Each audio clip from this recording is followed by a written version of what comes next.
ကြီးနဲ့ဆွဲပြမယ်နော်အကြီးနဲ့ရောအသေးနဲ့ရောဆွဲပြမယ်အကြီးနဲ့တကယ်လို့မှမမြင်အောင်ဆိုအသေးလေးနဲ့ပါဆွဲလို့အဆင်ပြေအောင်အမတို့ကဆွဲမယ်ဆိုရင်ရှည်ချမ်းနဲ့နောက်ချမ်းနဲ့ဆိုပြီးဆွဲပြရမယ်နော်ဟုတ်ပြီဒီဘက်မှာတော့အမရှည်ချမ်းကိုဒီဘက်မှာထားလိုက်မယ်နော် F ရှည်ချမ်းကို F လို့မှတ်ပြီးနောက်ချမ်းကို B လို့မှတ်မယ်နောက်ချမ်းကို B လို့မှတ်မယ်နော်ဒီမှာ F နဲ့ F နဲ့အဲ့တော့စောနာအမကပြောထားရင်လမ်းကိုအရင်ဆွဲမယ်နော်ဒီမှာတော့1နဲ့3လေးသိရမယ့်ဟာကြီးရေးပြီးထားတယ်ဒါပေမဲ့မှာနံပါတ်1အနေနဲ့လမ်းကိုအရင်ဆွဲမယ်ဆွဲတဲ့အခါမှာ40စင်တီမီတာဆိုတော့အမဒီကနေပြီးတော့40စင်တီမီတာမြင်းဖြောင်းလေးတစ်ချောင်းဆွဲမယ်ညီညီလေးဆွဲပြီးနော်ဒီမှာနည်းနည်းကင်မရာကိုခွာပြီးဆွဲနေတာမလို့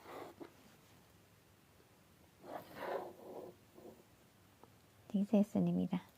ဒီကနေမှဒီထိနော်40စင်တီမီတာပြီးသွားလို့ရှိရင်ဟိုဘက်မှာလည်းဒီပေါ့ရှည်ချမ်းနဲ့နောက်ချမ်းနဲ့နှစ်ခုစလုံး40စင်တီမီတာစီဟိုဘက်ကိုလည်း40စင်တီမီတာလေးဆွဲပြီးနော်ဒီမှာတော့ရှည်နဲ့နောက်ကိုဒီအသေးလေးနဲ့ပဲဆွဲပြပေးလိုက်တော့မယ်နော်နေရာနည်းနည်းအဆင်မပြေလို့ပါအဲ့တော့ဒီမှာဘက်ကို40ဆွဲမယ်ဒီကနေမှဒီထိ40ရှိမယ်အသေးလေးနဲ့ပဲပြလိုက်တော့မယ်40ကိုကတော့အကြီးဒီလိုအကြီးနဲ့လိုက်ဆွဲပြီနော်40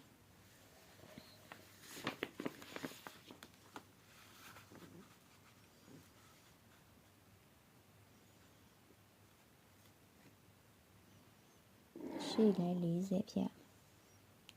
ချိုးထော်40ပြီးသွားလို့ရှိရင်ဒီ4တောင်ကွက်လေးလုံမှာပေါ့4တောင်ကွက်လေးလုံဒါပေမဲ့4တောင်ကွက်မလုပ်ချင်လဲရတယ်ဆောနာကိုတွက်ထားတဲ့ခါရဲ့အဖြေကိုဒီနေရာမှာမှတ်ထားလဲရလိုက်မှတ်ပြီးဒီမှာခါမှတ်မယ်တင်မြင့်ဆွဲပြီးဝိုင်းတင်မှတ်ချင်လဲရတယ်အဲ့လိုမှမဟုတ်ဆိုရင်အမကဒီဘော်ဆုံးမြင့်ကိုမြင်းဖြောင်းလေးဆွဲလိုက်မယ်အဲ့ဒီမြင်းကိုခါမြင့်လို့တတ်မှတ်မယ်နော်တစ်ကအရှိရှိမယ်တစ်ကအရှိနဲ့ဒီမြင်းကိုတစ်ဒါနဲ့ခါမြင့်လို့တတ်မှတ်မယ်ပြီးတော့ဒီခါမြင့်ကနေမှပေါ့8လက်မရှိမယ်နေရာ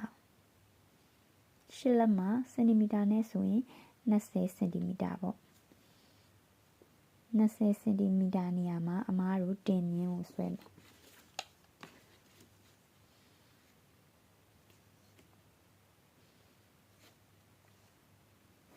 20စင်တီမီတာမှာတင်မြင့်ကိုဆွဲမယ်ပြီးသွားလို့ရှိရင်အောက်ခြေလေးမှာမြင်းလေးပိတ်လိုက်မယ်အောက်ခြေလေးပါမြင်းပိတ်မယ်အဲ့လိုပဲဟိုဘက်ရှေ့မှာလည်းဆွဲပြီးနော်အပေါ်ဆုံးမြင်းကိုခါမြင်းလို့တတ်မှတ်မယ်ပြီးရင်ဒီကနေမှအနောက်ချမ်းရလို့ပဲ20စင်တီမီတာနေရာကိုတင်မြင်းလို့တတ်မှတ်မယ်ပြီးရင်အောက်ခြေကိုပါမတို့မြင်ပိတ်မယ်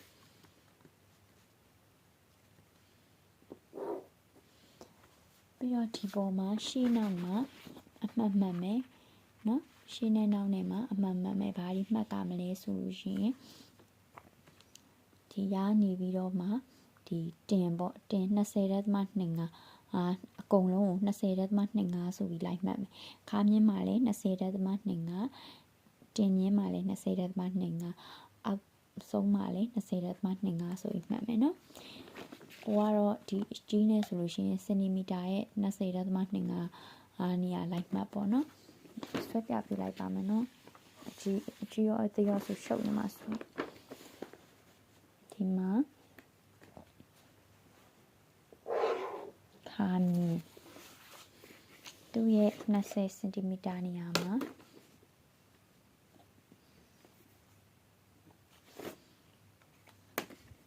တင်မြင့်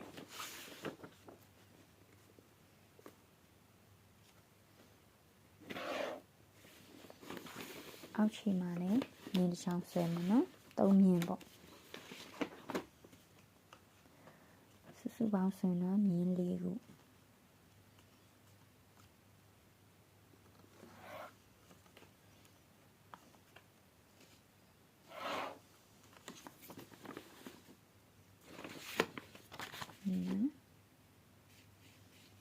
ဒါအကြီးဒါအသေးနောက်ကျတော့အသေးနဲ့ပဲဆွဲပြပေးမယ်နော်နည်းနည်းနေရာအခက်ခဲရှိလို့ပါနော်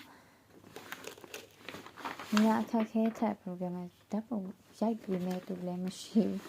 ကိုဟာကိုရိုက်တာဆိုတော့လေအဲ့လိုပဲဒီကချမ်းမှာလည်းရှိချမ်းdress ဆွဲမယ်40 cm မြင်းချောင်းဆွဲမယ်ပေါ်ဆုံးမြင်းကိုခါမြင်းလို့သတ်မှတ်မယ်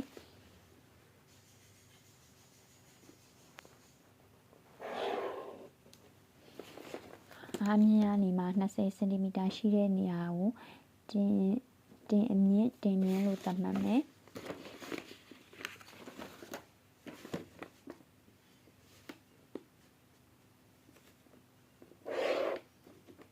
အောက်ဆုံးကလည်းမြင်းလေးပိတ်ပေးလိုက်မယ်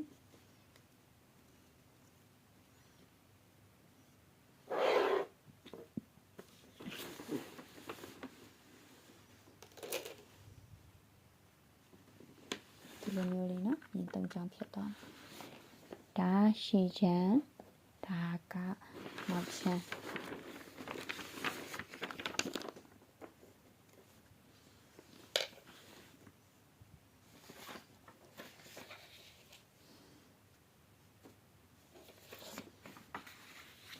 ပြီးတော့ရင်ဒီမှာတင်အမြင့်ဆုံးတော့ပြောရင်20.25နေရာကို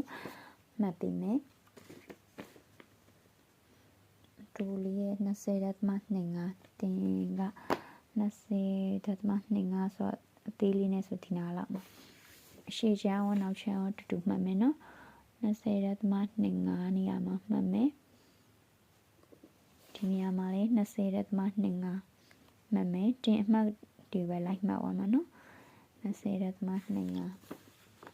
ဒီမှာလည်း20.25ပြီးသွားရင်ပိတ်မယ်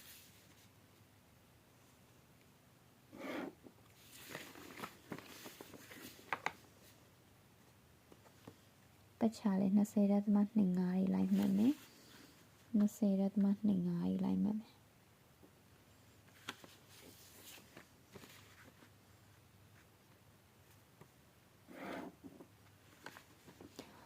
နောက်ကျရင်တော့အသေးနဲ့ပဲဆွဲပြီးပြပြီးမှနော်အကြီးနဲ့ကနေအဆင်မပြေလို့ပါတူတူပါပဲเนาะအကြီးပုံမှာဆွဲလိုက်ရတယ်ခါမြင့်မှာလည်းမှာ20.25မှာမှတ်မယ်တင်မြင့်မှာလည်း20.25မှာမှတ်မယ်အောက်ခြေလည်း20.25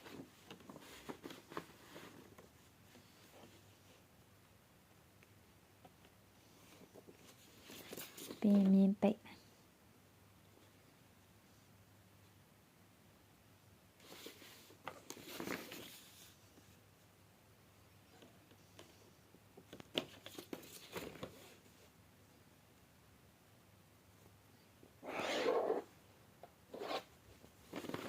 ရှည်ချမ်းနောက်ချမ်းအလိုပဲเนาะဒီရှည်ချမ်းမှာလည်း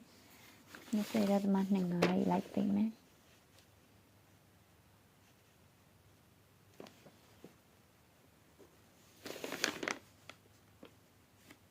တင်မြင့်မှာလည်း20.25ဒီမှာလည်း20.25အခုကလေအကြီးရောအသေးရောစိုက်ကြီးနဲ့ပြရတယ်တီအောင်စိုက်သေးနဲ့လည်းပြရင်တီအောင်လို့ဆွဲပြပေးရနော်တချို့ကြလေဒီပေတံသေးသေးလေးနဲ့ပဲလိုက်ဆွဲနေမှာဆိုလို့ပါပြီးပါဆိုဒီလို၄တောင်ကွက်ပိတ်ပြီးပါဆိုလို့ရှိရင်ဒီဟာကတော့တင်တန်မိုးက20.25ဆိုတော့ဒီတင်မြင့်မှာ20.25ဆိုတော့ဒီတိုင်းလေးပဲထားလိုက်မယ်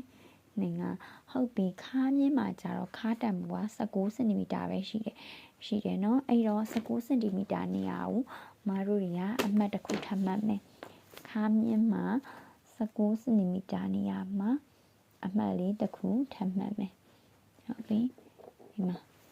မြင်ရလားမသိဘူး19 cm နေရာမှာအမှတ်မှတ်မယ်ပြီးသွားလို့ရှိရင်ဒီဘက်အရှိကိုလည်းအဲ့လိုပဲ19 cm နေရာမှာအမှတ်တစ်ခုမှတ်မယ် အဲ့တော့မှကိုတကယ်ဆွဲရမယ့်ခါလေးရမယ်နော်အဲ့ဒါလေးကိုပြီးသွားလို့ရှိရင်ဒီတင်မြင်းနဲ့ဒါလေးနဲ့ကိုပေကွေးလေးနဲ့ဆက်မယ်ပေကွေးနဲ့ဆက်တဲ့အခါမှာဒီပေကွေးရဲ့အပြေဆုံးနေရာကနေဆက်မယ်နော်ပြီးတော့ဒီလိုလေးဆက်မယ်ဘာလို့ဒီလိုကြီးမဆက်ဘူးเนาะဒီလိုမဆက်ဘူးပါဆိုဒီနားကြီးတအားဖောင်းပါဆိုလို့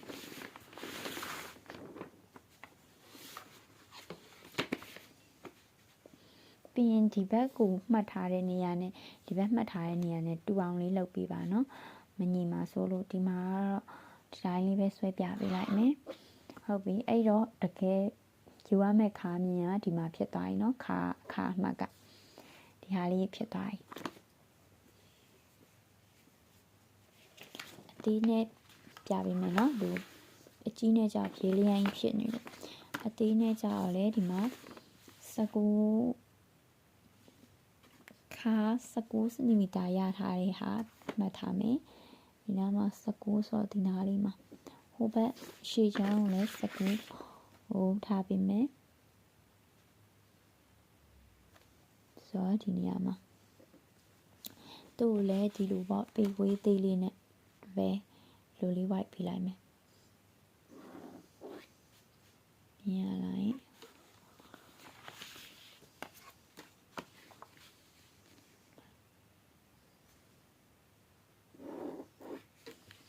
နော်အဲ့တော့တကယ်ခါမြင်ရဒီနားလေးမှာ19စင်တီမီတာ19စင်တီမီတာနော်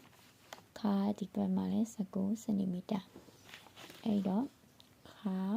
3တင်နော်အဲ့တော့ဘာဖြစ်လဲဆိုတော့နောက်ချမ်းမှာဘာကြီးလောက်ပါမလဲဆိုလို့ရှိရင်ခါရဲ့19စင်တီမီတာကိုတဝက်ဝက်မယ်နော်19ကိုတဝက်ဝက်မယ်19ကိုတဝက်ဝက်လိုက်မယ်ဆို19အစားနဲ့9 18ဆိုတော့ဒီမှာကိုမောကယ်ကူလေတာနဲ့ရှိလဲကယ်ကူလေတာနဲ့ချတွက်เนาะဖုန်းနဲ့ရိုက်နေတာဆိုအဲ့တော့9.5နေရာကိုအမားတို့ကသူ့ရဲ့ထောက်ဆွဲဖို့မြင့်ဖို့အတွက်မှတ်လိုက်မယ်အဲ့တော့ဒီမှာ9.5အဲ့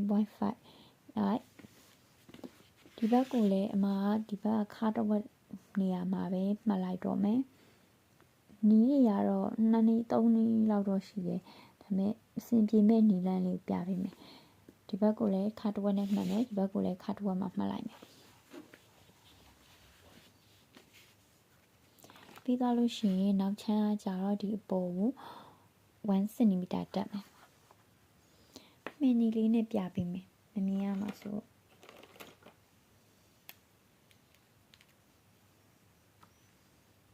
ဒီမှာ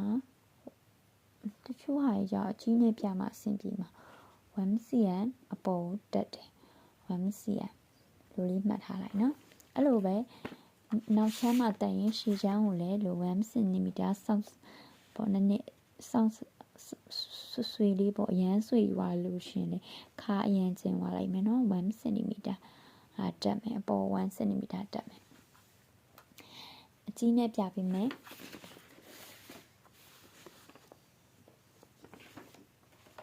ဘောက်မလဲဆိုတော့ဒီမှာဒါခါမြင်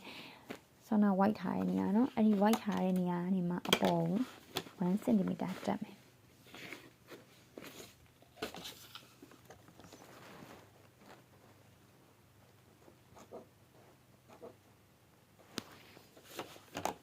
ဒီဘက်ကိုလည်းရှေ့ချောင်းကိုလည်း1 cm လေးတက်မယ်เนาะ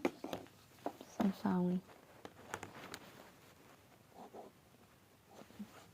ဟုတ်ပြီအဲ့လို1 cm တက်ထားမယ်ကိုကဒီနားမှာ1 cm တက်ကြောင်းလေးမိမှဆိုရင်မှတ်ထား